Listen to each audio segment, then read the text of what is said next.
yesterday, I'm going to talk about what's called the Longo gradient subfactor.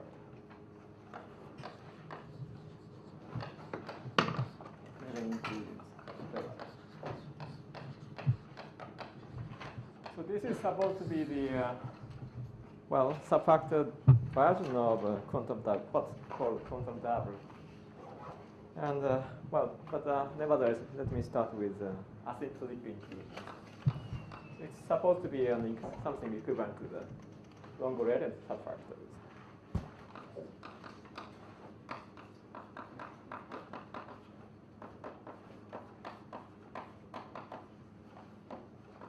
So let's assume that we are given a nice subfactor, say hyperfinite one.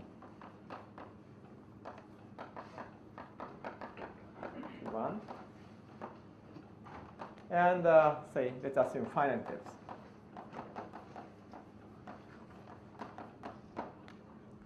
Right. Then Popper's old results show that, say Popper, you have a nice tunnel in the following sense. So starting with the inclusion here, what's the right numbering? This should be M0. So this is M minus 1. So he showed that there's a nice tunnel out of downward basic constructions. So this is a downward basic construction such that you can recover the original subfactor in the following way. So M is spanned by this tau, and you take weak closure. And okay, for N you have the same property. For N you have the same property.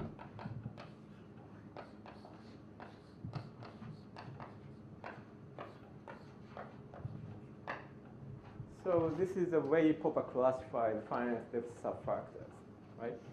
So now you see that here you have a standard invariant, something like standard invariant. More precisely, so if you know the J operator of a 2-1 factor, then you have the following. So you don't write this to Oclean?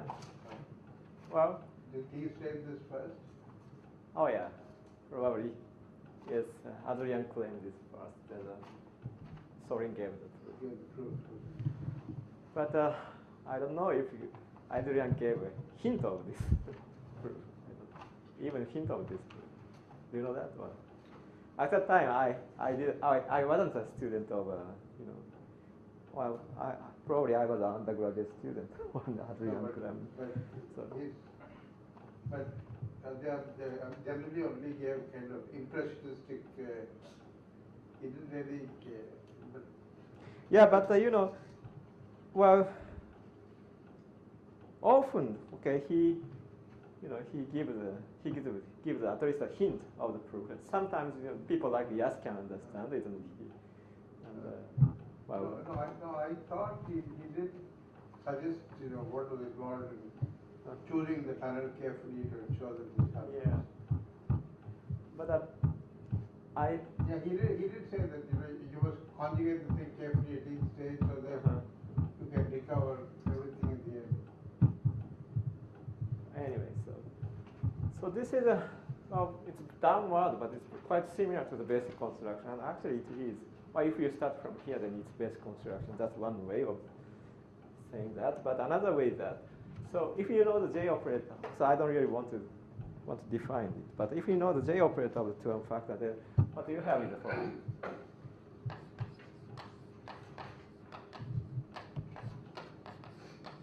So this is nothing but so you have here, here you have a M1 and M2 so on. M1 and M2. And the same thing is true. In this case, this is not really this should be so this way. What's in the head?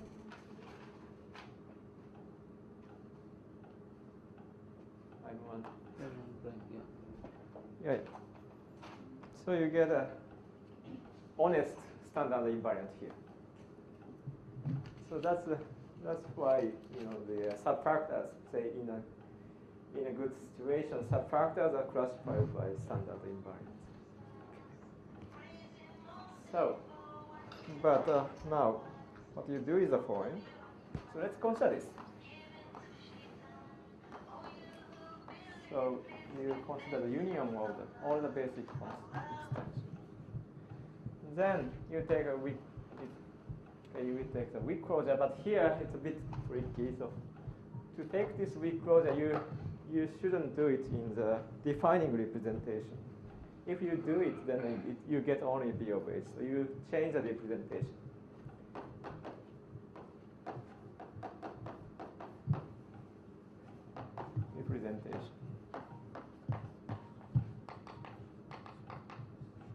So on this union, you have a nice trace coming from ML.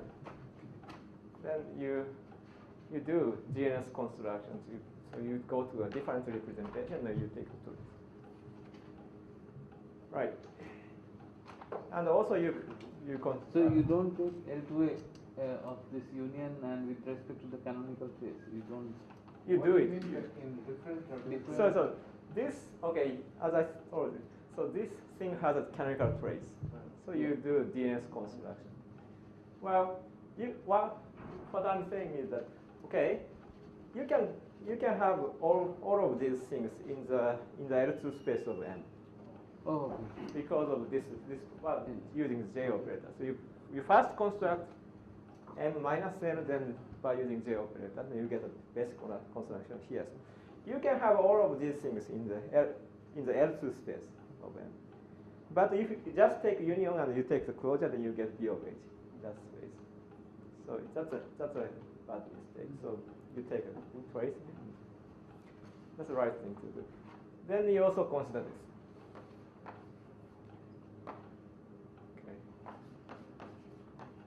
Union, and then you take weak closure in this space. And sometimes you identify this with the opposite algebra. So this is you can take this as a definition of right hand side. Well, when you are given an algebra, there is a proper definition of the opposite algebra, but I'll use that later. But here, this is just the definition of the right hand side. Then, okay, if you consider the von Neumann algebra generated by M and this M, the opposite of M, then it factors. Then these factors are the tensor product, von Neumann algebra tensor product. So here you have a new inclusion. Okay.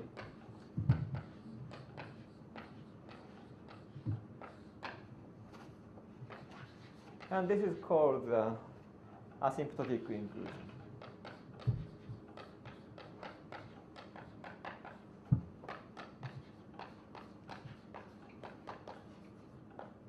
Okay. And I think Adrian first introduced this asymptotic inclusion. So, okay, we started from subfactor n in M. Then naturally you have a category. You have the category of MM bimodule.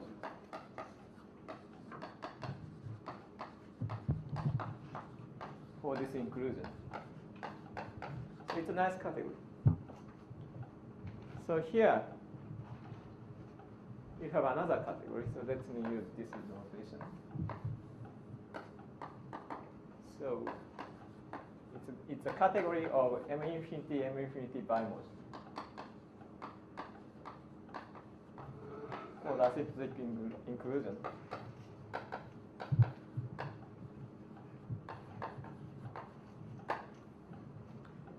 So what Adrian claimed is that so this should be a quantum double.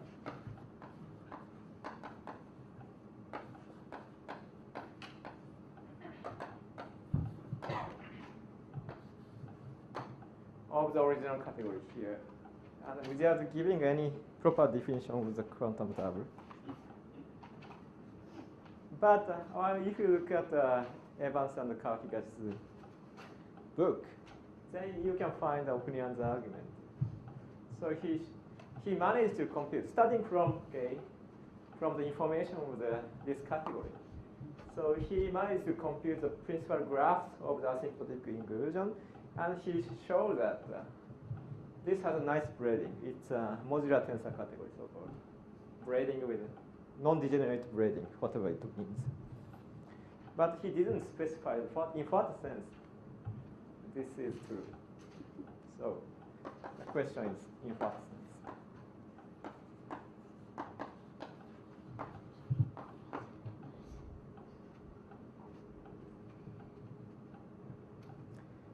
And actually quite independent, completely independent of this construction. So Long and Reden introduced a notion of what now we call Long-Reden inclusions. So in this case, so you start with the type 3 factor.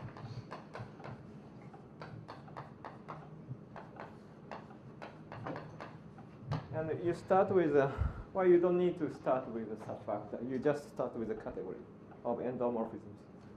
So let's consider a category, subcategory of the endomorphism of A with the finite dimension. So this is a subtensor category, full subtensor category. And let's assume it's closed under conjugate. Under conjugation. And let's assume that the set of irreducibles is just a finite.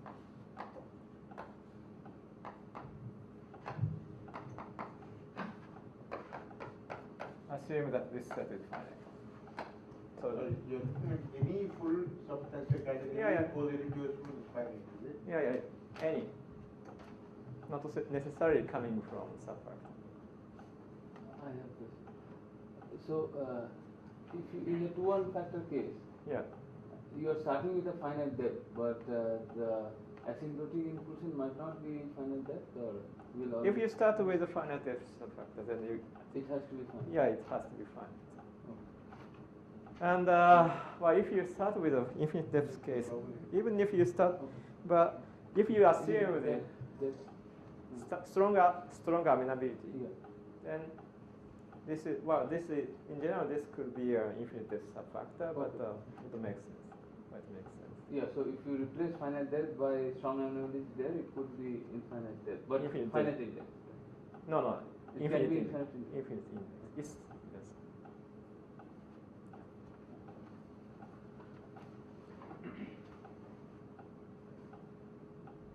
Right.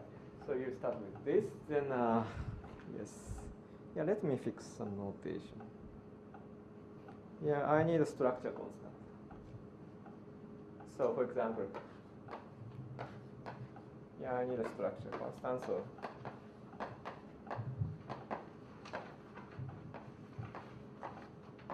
So this is a structure constant of this category, and yes. So I need a distinguished element. So there exists a E in the index set, so that so this is the identity, and I need a conjugate. So I use this arrangement of the index.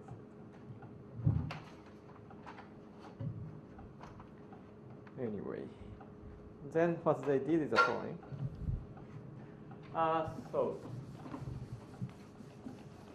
first of all, in algebra, well, I already used this kind of abuse of the notation, but in algebra, when you are given algebra, then the opposite algebra of M is just as a linear space, the same space.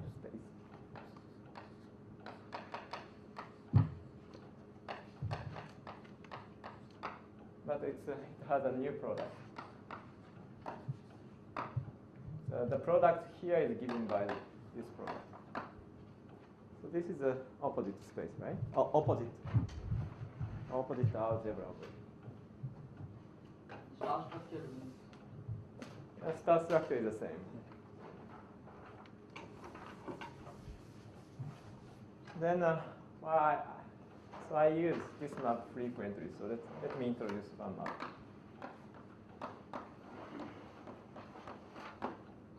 It's an antilinear map, but it's multiplicative.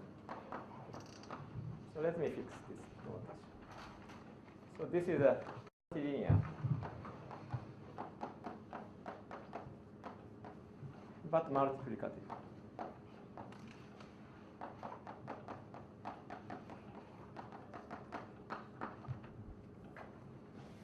And actually, in operator algebras, sometimes the opposite algebra of M is identified with the commutant of M.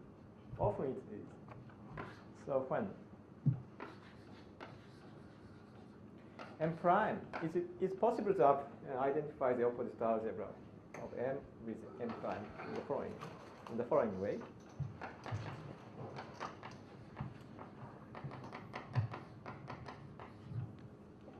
By using the operator. So here you have opposite. Then you can identify this with, say, this.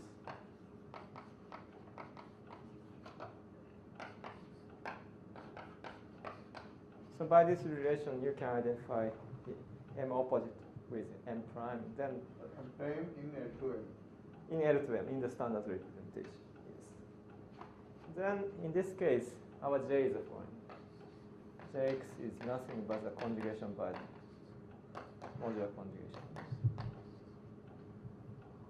So in this situation, then this J map is given by this form.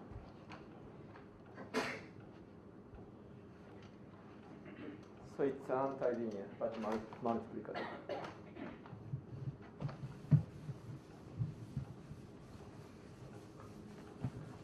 Then longo Leden considers foreign.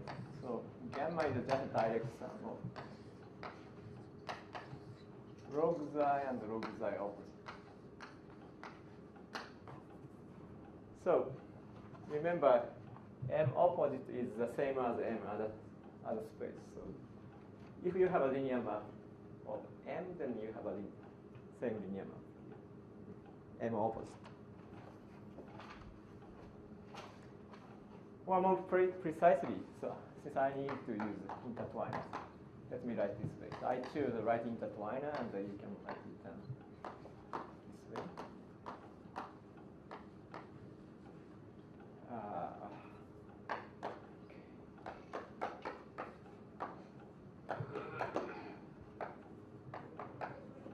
So we could see they are isometries of M tensile. Okay. So I choose, okay, this is an endomorphism of M tensile M.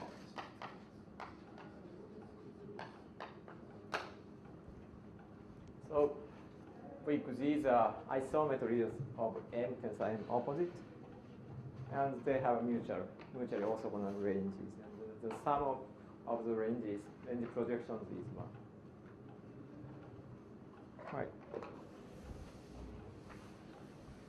They constructed a nice, very natural Q system for this endomorphism. Actually, they are working on the net of subfactors and so quantum field theory, and I think for them there is a natural, this is quite a natural thing to think of. What is V? That is P of psi that you. Oh, so you choose. Well, this is a. So I said that the direct sum is defined up to equivalence. So when you write down the direct sum in this category, then you need to choose isometries.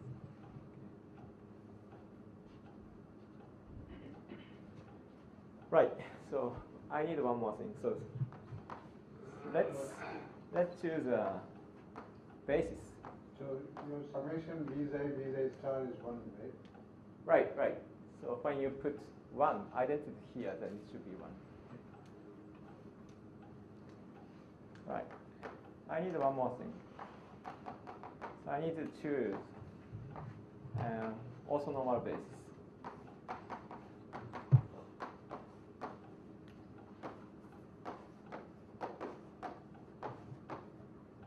So 1, okay. So I choose also normal basis, and I define this capital T by this formula.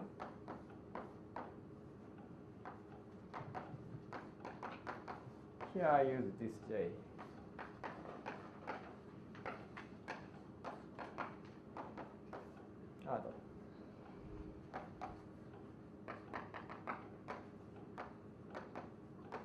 Then the nice thing about this operator is that, so this does not really depend on the choice of the basis which I made, because J is antilinear. Okay. J is antilinear, and this is also normal basis. So this doesn't depend on the choice of the basis. So it's canonical things.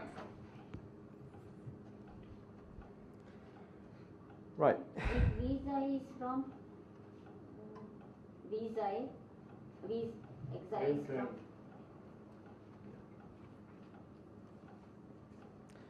Right. So I got enough ingredient, I think. Yeah. So their theorem says that following. So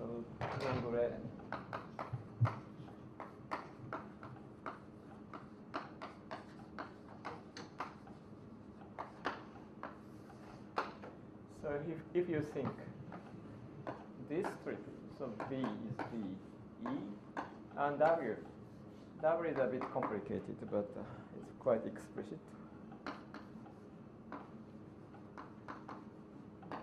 Oh yeah, I need one more thing. That's global dimension.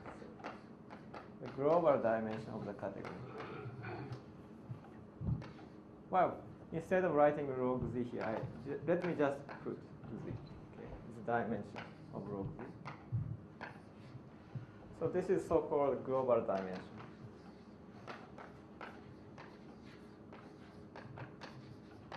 Of the category C. I am a little confused about J of T zeta xi eta. Here? Yeah. So that inside is an element of, inside is an element of intertwiner space. Yeah, yeah. Okay, and over that. So this is, okay, this is in M. Yeah. This is in M. So as I said, M and M opposite are the same.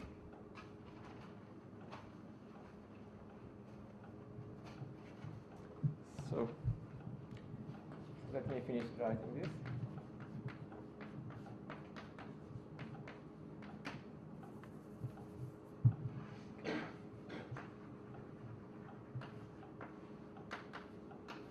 It looks a little bit complicated, but it's a canonical thing to think of. If you believe that there is a Q system of gamma, then there is you cannot think of nothing else. Or you can think of only this.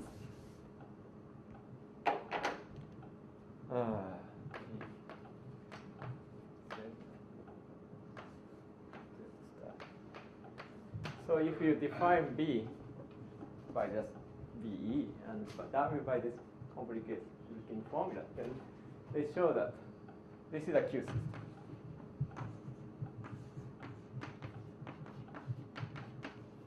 In the sense that I defined yesterday.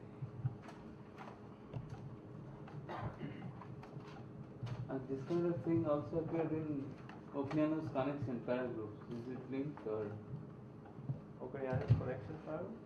Yeah, this square root of these ID. Oh yeah, this often appears. Huh? Yeah, yes.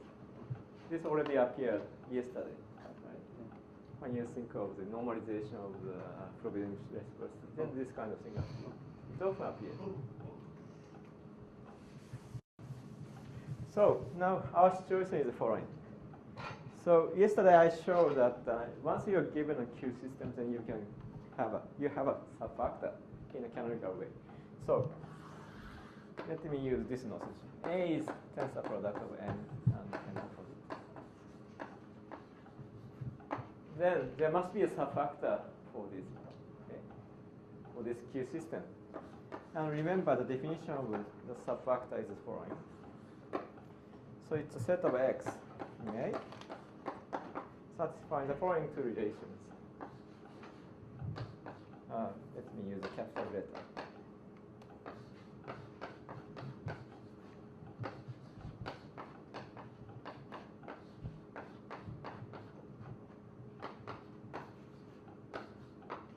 So this is, then you get a subfactor, nice subfactor, and the conditional expectation.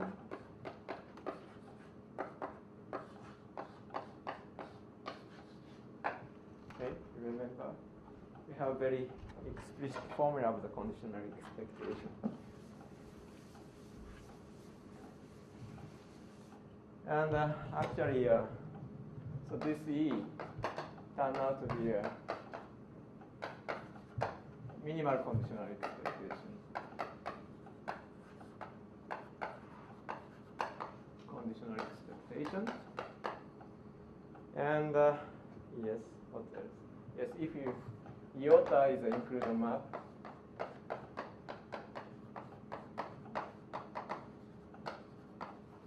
then iota bar is the same thing as a gamma defined here. And moreover, since okay, The basis also.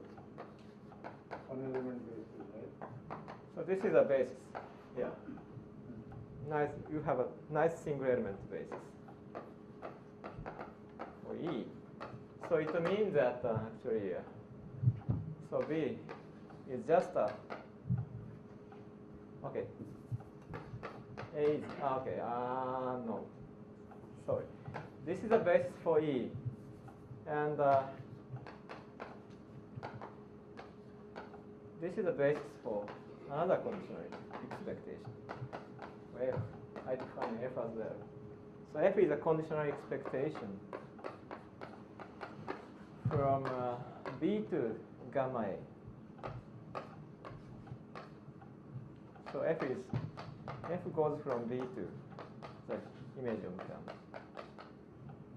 So this means that, well, I often use the following fact. Since this is the basis for F, so B is just a product of the image of A and W star, or the other way around, if you take star. So we have this situation, okay? And although okay, the asymptotic inclusion and this Longorellian subfactor look quite different, but they are essentially the same. That's what Masuda proved. So,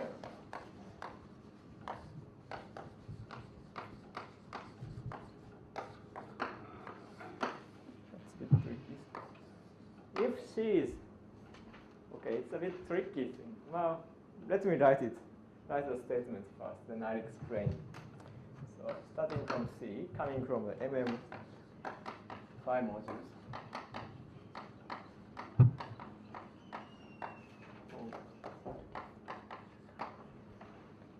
Then the basic construction. This is the basic construction.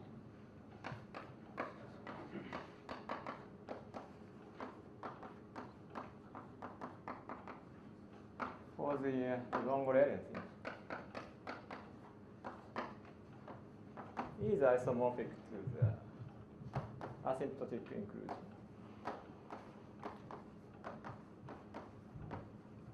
But it doesn't quite make sense. I'll explain what it really means.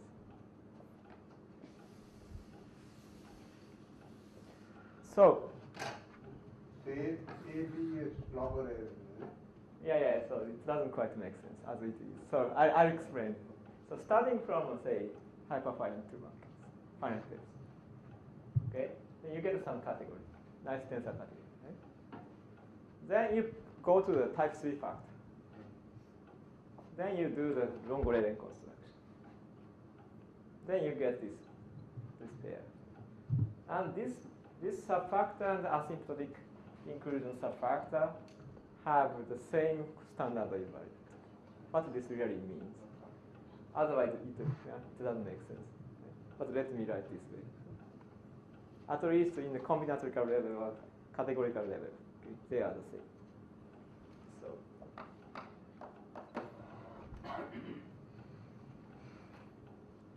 So that's what Masuda showed.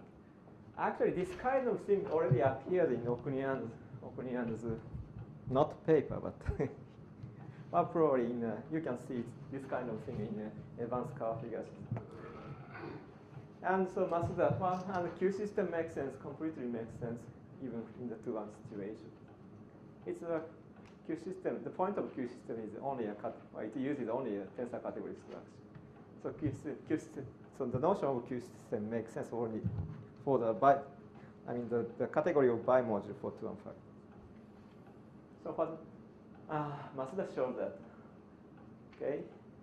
So in the asymptotic inclusion, this kind of thing appears naturally. And of course, there is a Q system associated for this inclusion. And Masuda identified the Q system for this and that. That's what essentially he does. So you start with the 2-1 subfactor, yes. Any name? Yeah. The composition of iota and log Z tensor identity. Okay. Eta. The composition of iota and rho E tensor identity. So let's compute this the dimension here. And it turns out that it's if Guzai and eta are different, it's 0. And if they are the same, then it's 1. So especially it turns out that the self-intertwiner space of this thing has dimension 1. It means this is irreducible.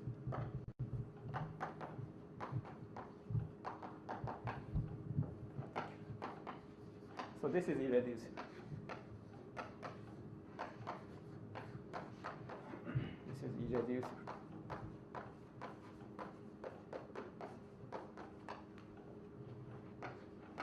And second statement, yes. So instead of considering this kind of thing, let's consider something similar but different. So then, this is equivalent to the other thing. But here you need a bar. You need a Z bar here.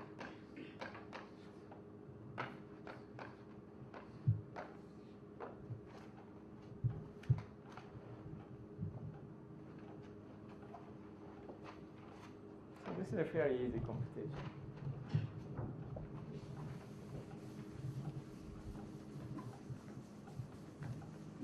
So, yeah.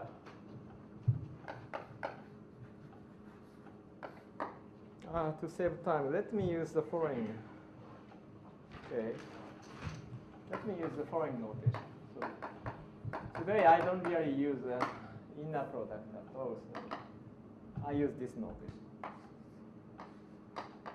When you are given two homomorphisms, then this is the dimension of the intertwining inner space. So let me use this notation for today, because I don't really use inner product today, so there is no danger of confusion. Now, we just compute the dimension here.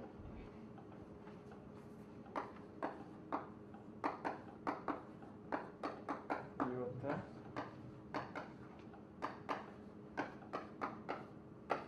But by Frobenius reciprocity, you get iota bar and eta plus identity. And by definition, this is say Guzzi zeta tensor zeta opposite.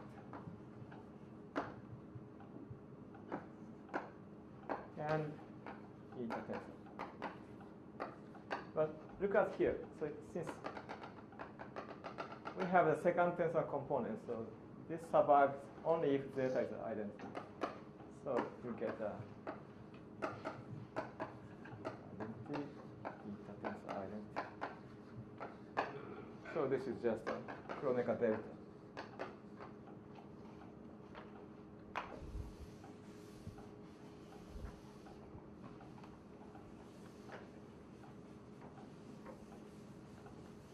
So the first statement is done. And the second statement is that, okay. So you want to compute this, the dimension of that minus space. So in the same way, you know that this is irreducible. So you just compute the dimension of this that minus space.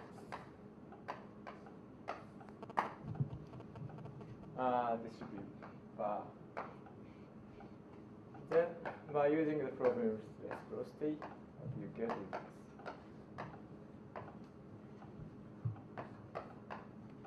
Iota, iota, bar.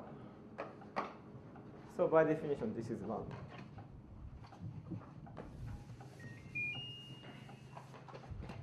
This is 1. So we are done.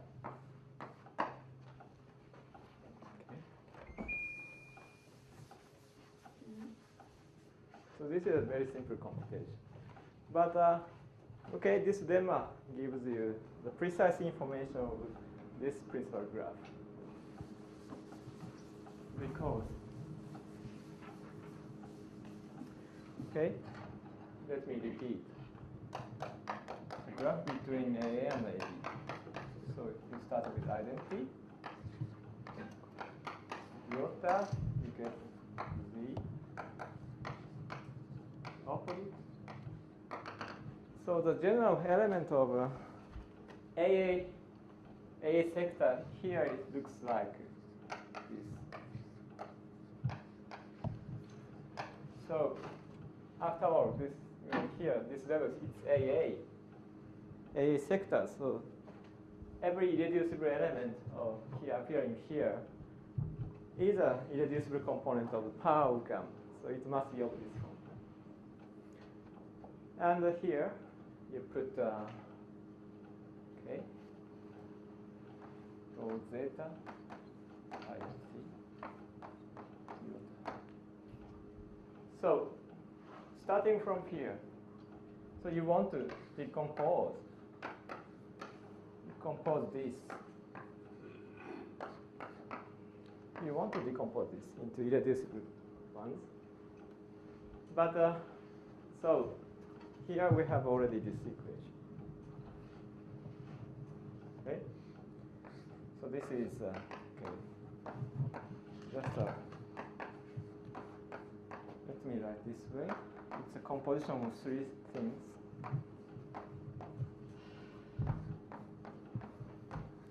So here I use this equation.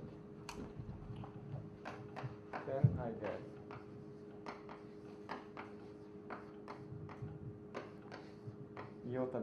eta bar here.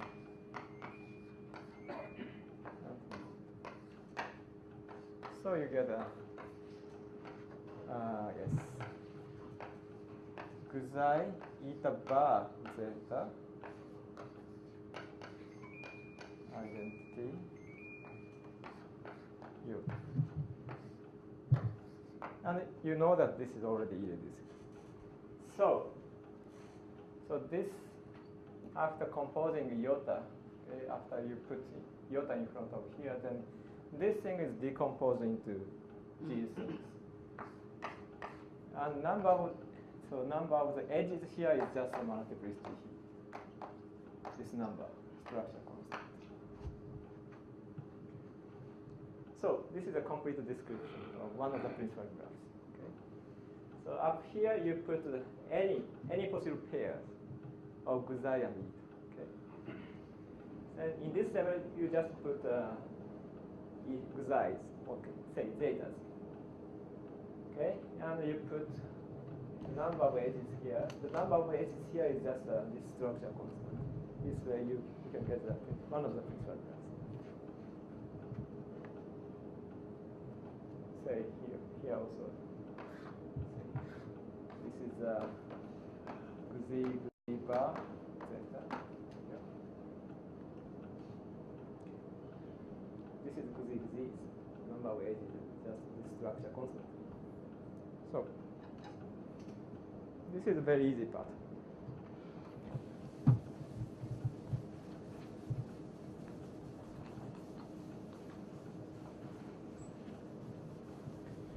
And of course, the main part is the other principal graph and the MPV bimodule. That's the main part. But here, let me give you some exercise.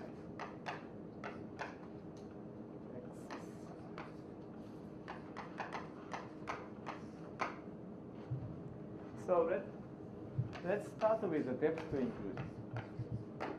The depth to irreducible.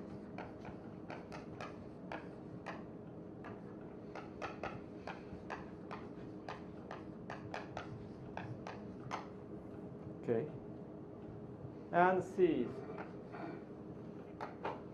is the MM sector, bimodule sector, whatever, for the inclusion. And yes, so kappa is an inclusion map from M into M1 basic construction. Then, by this definition, so kappa bar is decomposed. Kappa is inclusion, so kappa bar kappa is decomposed into this. Since it is of depth 2, so it should be of this form. Okay.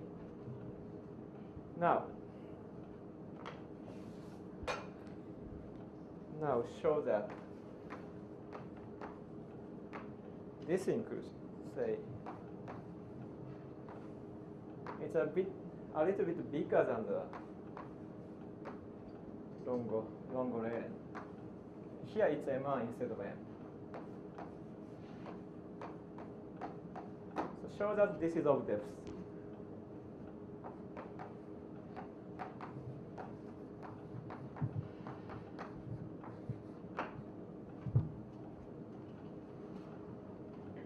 So starting from a depth to inclusion, the asymptotic was a longo lane subfactor itself is not of depth 2. But this is always of depth. And the hint is foreign.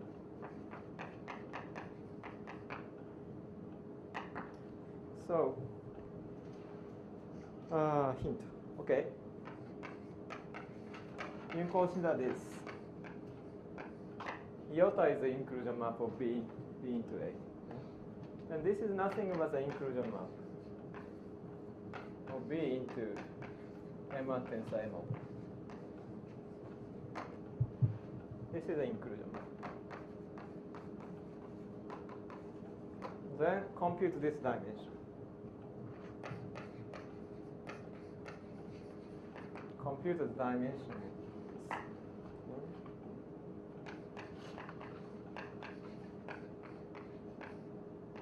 I already gave an exercise yesterday, and this is related to the one I gave yesterday.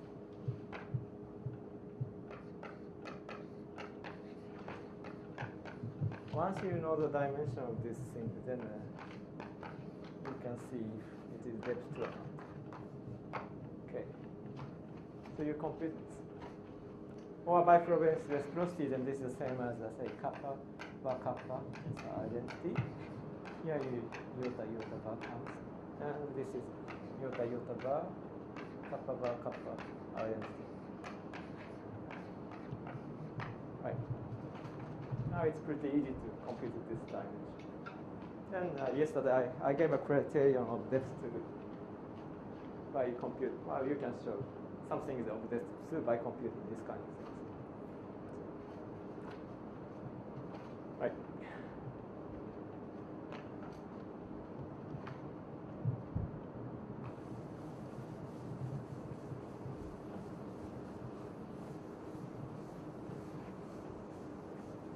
So now, in the remaining time, I think I'll give you a description of the BB sector.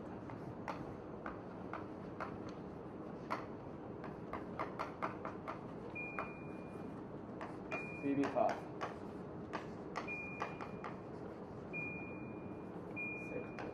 And this is really a quantum dab.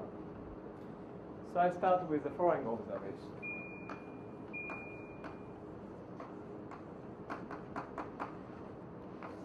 So, okay, to construct a non-gradient subfactor, so we started with say endomorphism of the bigger sub, okay, M, okay, and we use only that information. But here somehow we want to know, we want to construct enough endomorphisms of B. So, okay, in A, so there are a bunch of endomorphisms, but in B we don't know. So the canonical way to construct endomorphism of B in that kind of situation is that you want to restrict an endomorphism of A to B, but usually it doesn't give you any endomorphism, right? You don't know really. You don't know if the image of that restriction is in B. So, but and for that, you need the following observation. So, assume you have an endomorphism of A with finite dimension. Okay, assume you start off here. Then, if unitary U, which exchange, I don't remember which order. Yes. So it's an intertwiner from say nu gamma to gamma nu. So it's exchange nu and gamma. If a unitary U satisfies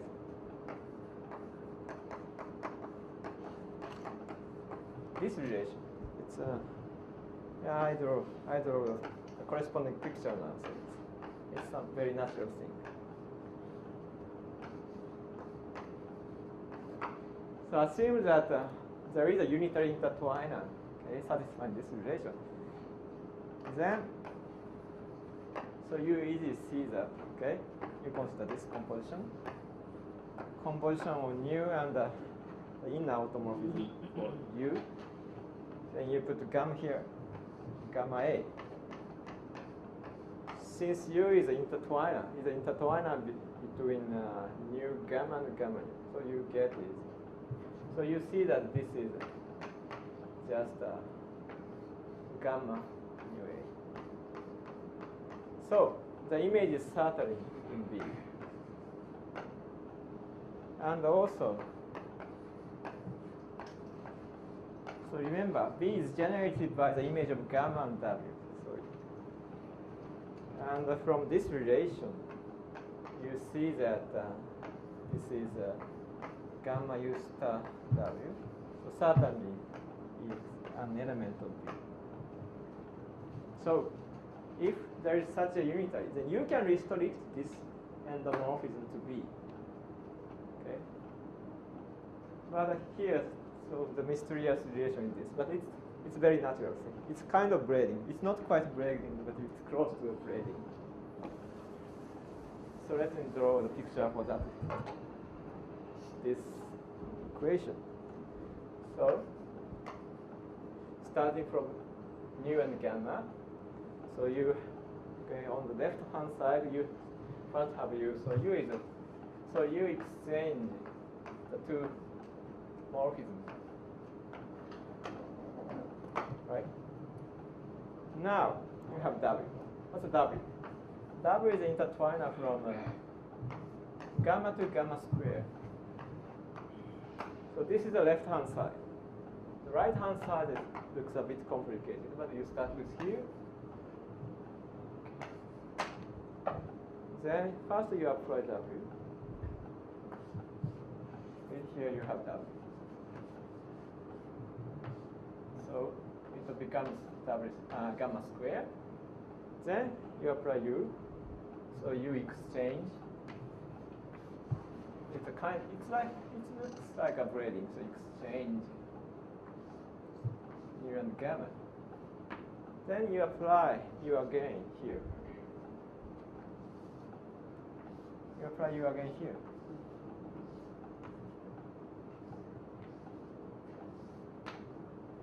it's like a braiding.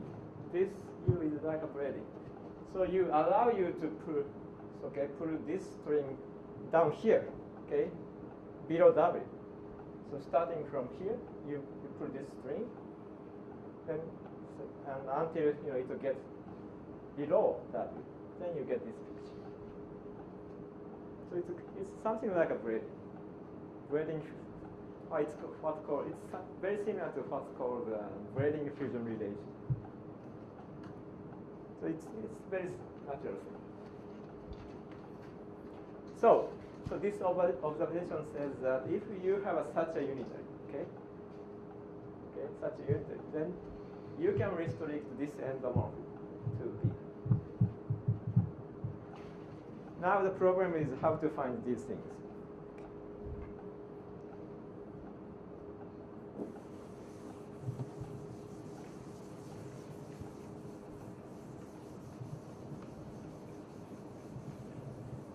And then I need a notion of a half braid definition.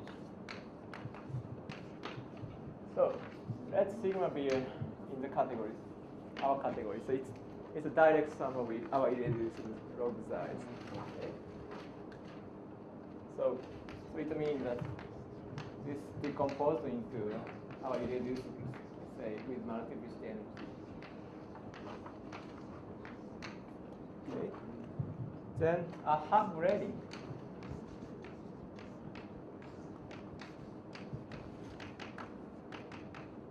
A half braiding for this object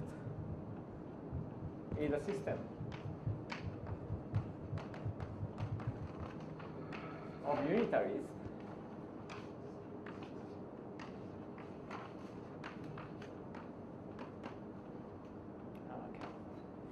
So it's a system of unitaries, and each unitary is in this intertwiner space. Sigma satisfying the following relation.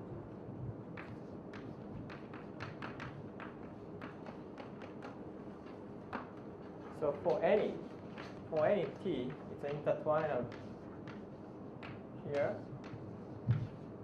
So for any guzai eta and zeta, for any intertwiner in this space, okay, let me just draw the picture. The same picture there. Although the legs are different now.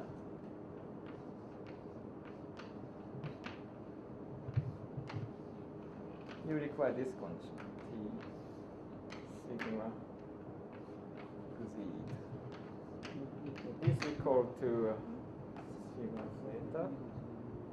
You apply T, then it becomes guz eta. And here you put half braiding.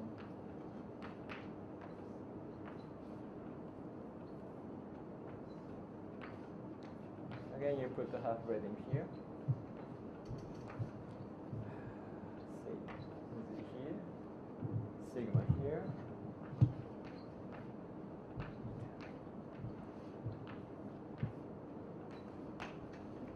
I think it's correct. Okay. So, should that gamma square be gamma or W? No, on the left hand side. Left hand side? Yeah. Oh yeah. Yes. So the only difference is this is a picture for A. So M tensor M opposite. This is a picture for M. These things are endomorphism of M. Right. So this is the definition, our definition of the half braiding.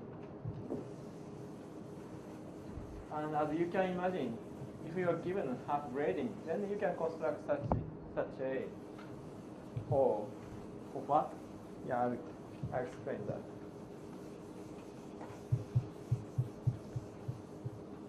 So this is the definition of a half braiding. Okay. So when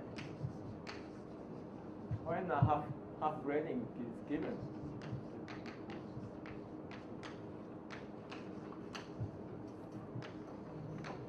is a half braiding.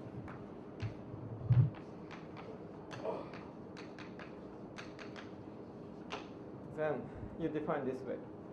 So you define U, say it's for sigma and a half braiding by this formula. Well, you do it. What you do, you just put them together.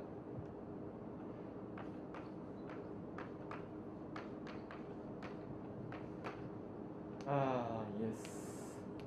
Sigma is identity. We put this. You put them just together.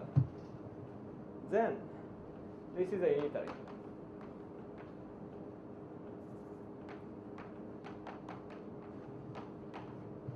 In this space, it exchange sigma tensor identity and gamma.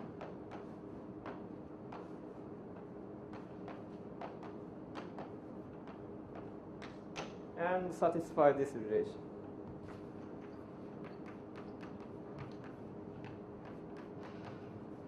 This relation, W equal gamma U,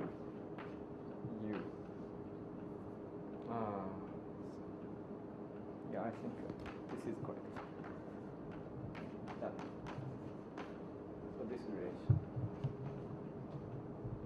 So starting from a half braiding, then you can construct such thing for sigma tensor identity.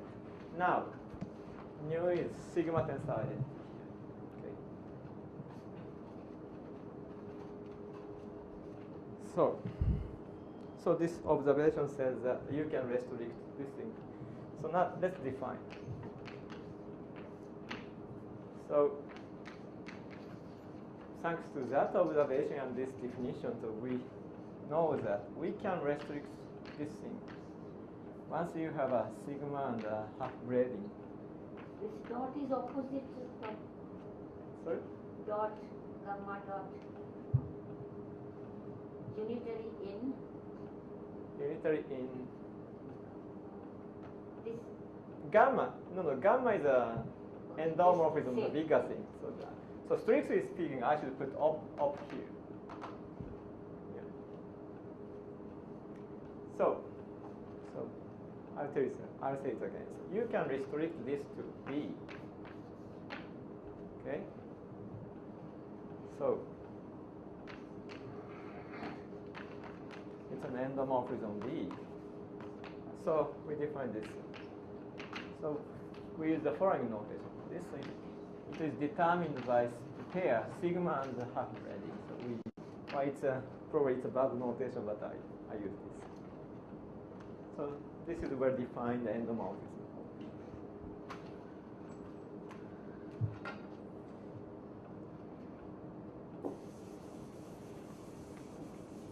Then by construction, so what we see is that well, for example, by construction we know that this is gamma sigma tensor identity X, and if you apply this endomorphism to W, then you can get U star W.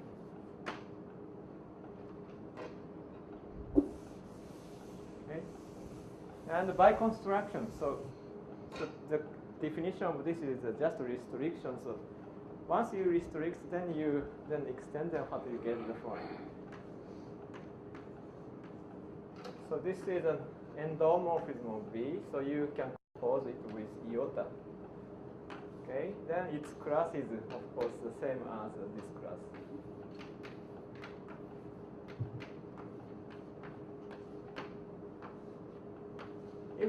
So you just regard this as a homomorphism from B to A, then you can get rid of this part.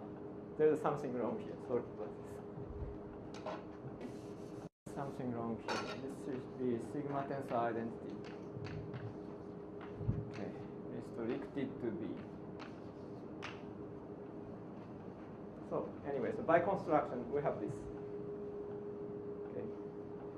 So if sigma is decomposed like that, then this is nothing but N to Z tensor identity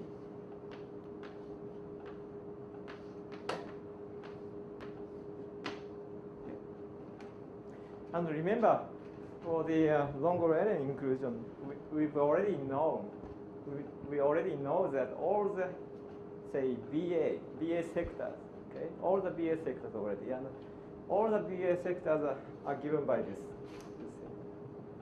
So it means that with this homomorphism with composed with iota is decomposed into our BA sectors.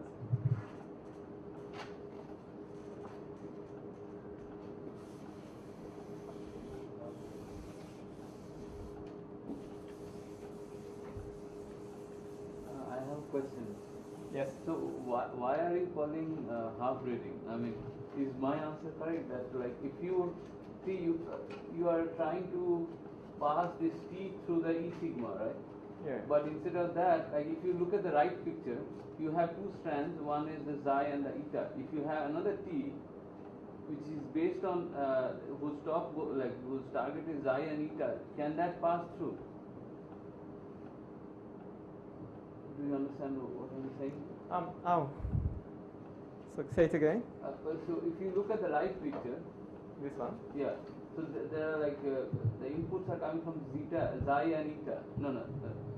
From the bottom. From the bottom. Yeah. So if you attach another picture there, can it pass through on the top? Yeah. No. No. So usually when you say a braiding of a tensor category, Yeah.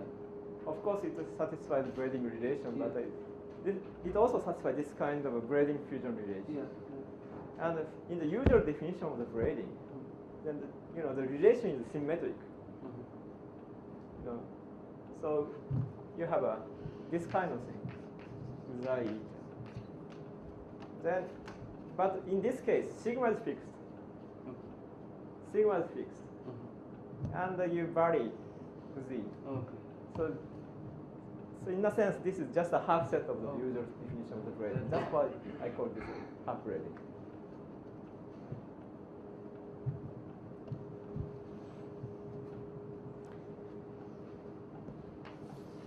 So, definition. So our definition of a quantum doublet.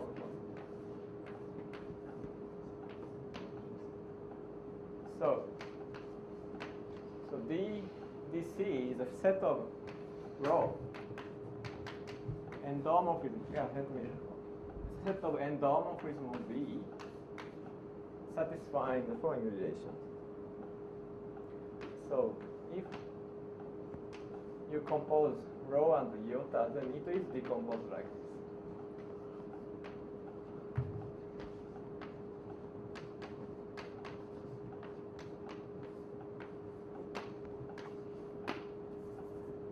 So we define this category. Okay. Then, we've already seen this. Okay. So this belongs to the double, what we call double. And another thing is that, so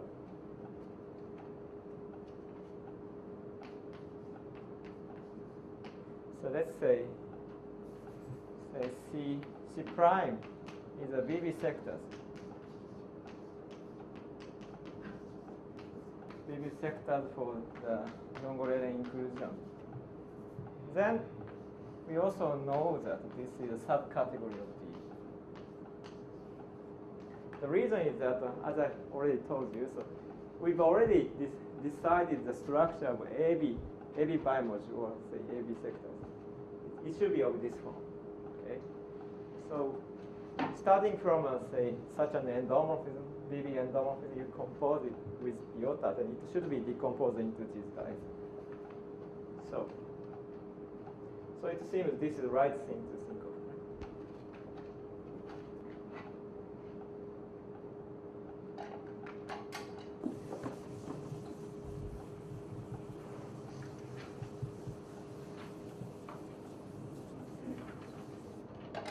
And 7 is that. 7. So for any row in this category, there exists sigma in C. This is our original category, and the half braiding.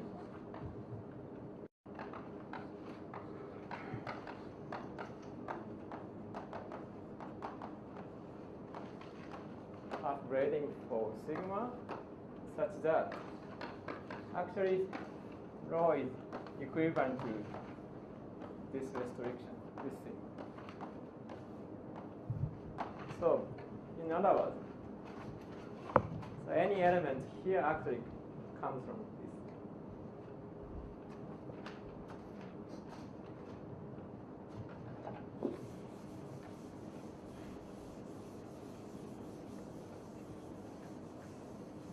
Okay, I have just 15 minutes. So my original plan was to give at least the outline of this, the proof of this, but yeah, I don't think I have enough time.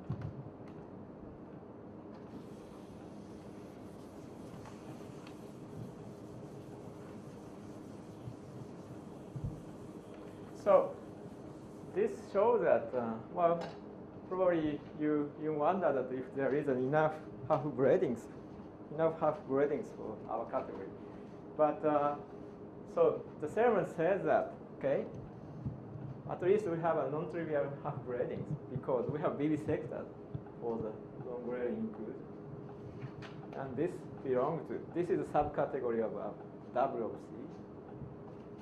And every element in the W is given by this half braidings. It means you have many half braidings, in fact. Now, this is our description of the category, this W. So we need a home space to talk about the tensor category. We need a home space, right? Say.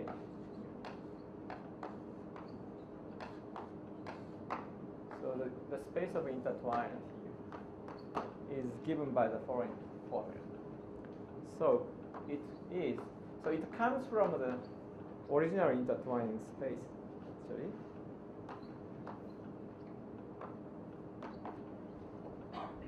So T is an element.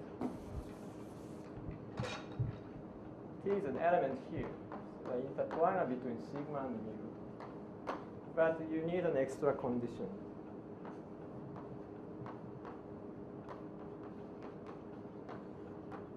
So this way, we get less intertwiner.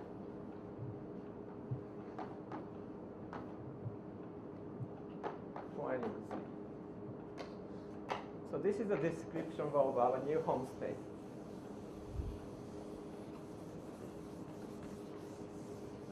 So well, I think it's better to put this picture. So T is an intertwiner from sigma to mu. Then you put half braiding for mu.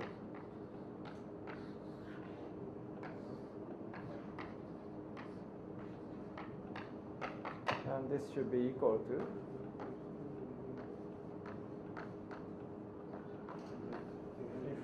first apply this half braiding, then you apply T.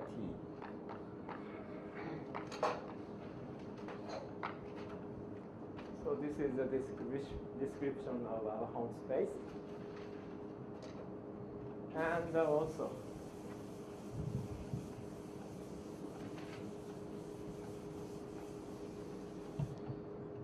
the second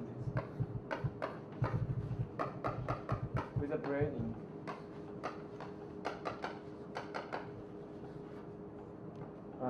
So actually this category T has braiding, and the braiding is given by this formula.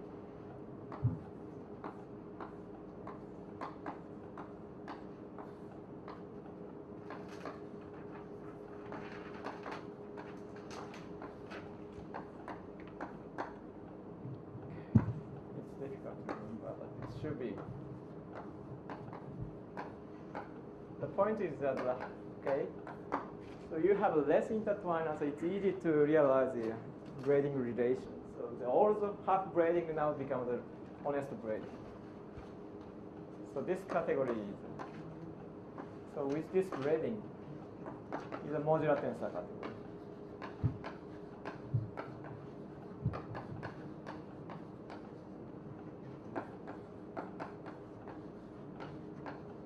So I don't really want to give you the definition. It's a category. It's a category with a braiding, and whose S matrix is unitary, non-degenerate.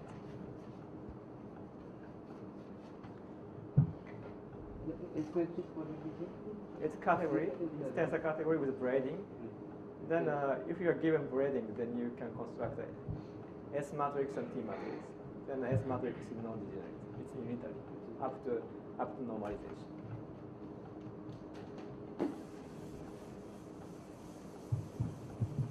And in fact, so from this description, so you see that so this category is so-called dream field center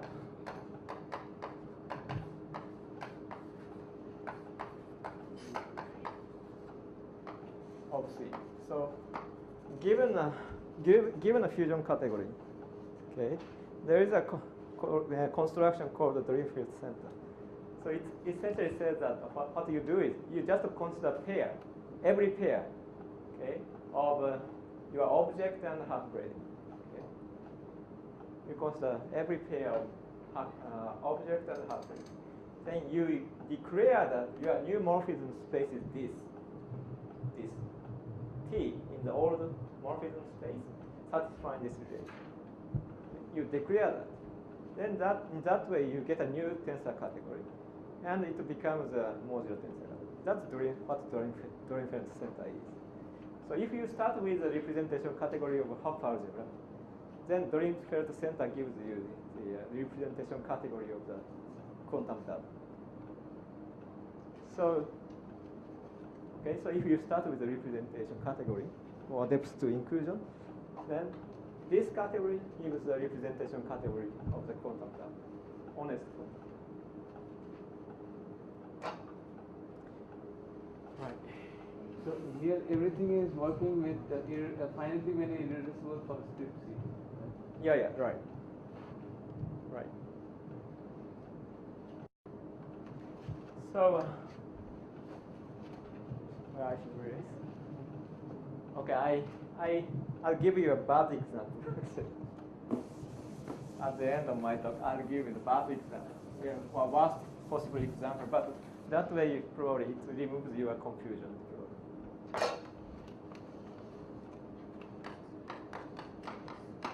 So this is a finite.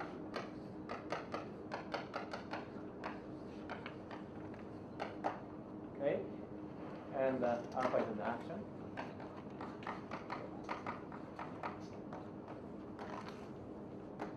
Outer action, say n is a fixed point algebra. And so you consider the non-Gorlin, so you see. So now consider this. So log xi's are now alpha z.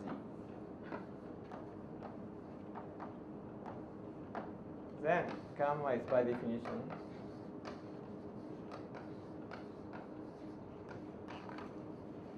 alpha z times alpha z opposite.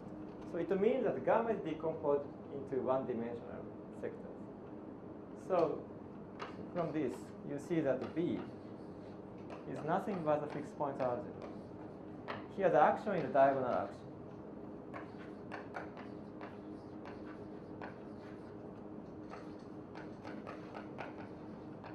Diagonal action alpha g is alpha g opposite.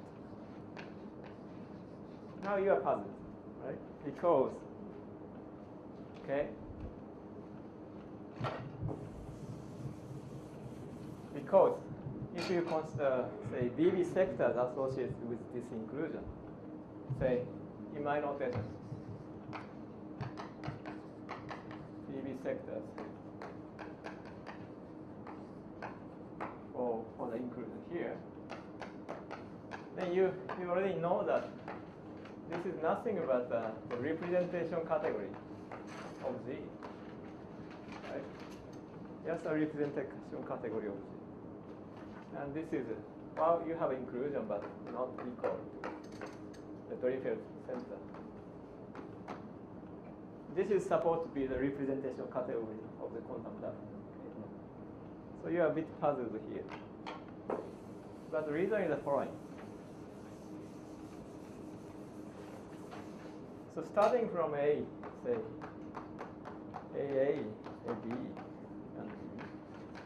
Starting from a morphism here, okay, you start from identity, you do induction restriction process. Then here,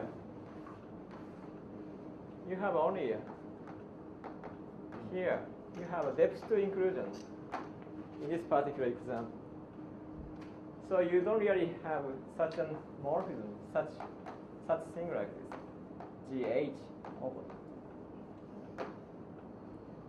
Okay, this graph somehow you miss this thing, but still this makes sense. Here you have a GH inverse tensor identity iota. So in the same way, so here you have a, since it's a depth inclusions, you get something like this. So here you have a representation category of G. It's not quite a double, quantum double, but here actually induction reduction process makes sense here. So as a whole, you get a double of G. Or more precisely, representation category of the double of G. Okay. So, you know, these things perfectly make sense, but it doesn't appear in the principal graph. But still, you know, induction and restriction works here. Then you get more things here. And as a whole, you get a quantum double. This is one explanation of the source of your confusion. So, in other words, well, this graph makes sense, but it's not necessarily connected. Quite often it's connected, so there is no problem. But in this particular case, this graph is not connected. And if you start from a subfactor, you only look at this part. This is one explanation, and the other explanation is that, well, I've already shown it. So instead of considering this inclusion being to A, you just think of this.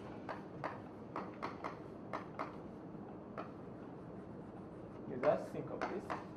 Then you consider, say, this BB sectors for a new inclusion.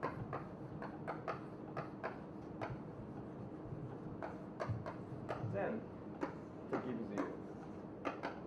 So this is double. Say representation category. And this is the same as our. So this is another resolution.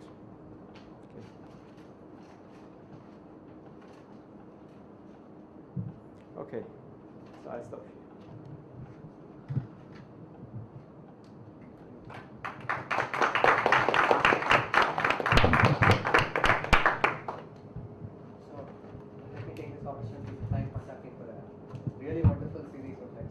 After this, type 3 is not as scary as it used to be, at least for me. I'm sure it's the same for most of the others.